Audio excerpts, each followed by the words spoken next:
Cheguei onde cheguei porque sempre tive os pés no chão. É importante ter consciência da superioridade, mas é bom saber como ela foi construída e de onde veio toda a força. Usar essa superioridade com sabedoria é minha busca mais incessante. E não é só coragem ou ambição. Tem muito de coração no que eu faço.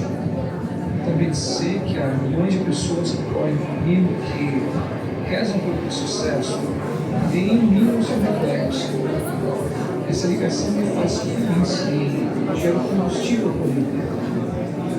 Vocês não podem imaginar como o outro se sente quando vem sua prova. O capacete oculta sentimentos incompreensíveis. A partir de agora, eu vou te contar como tudo aconteceu.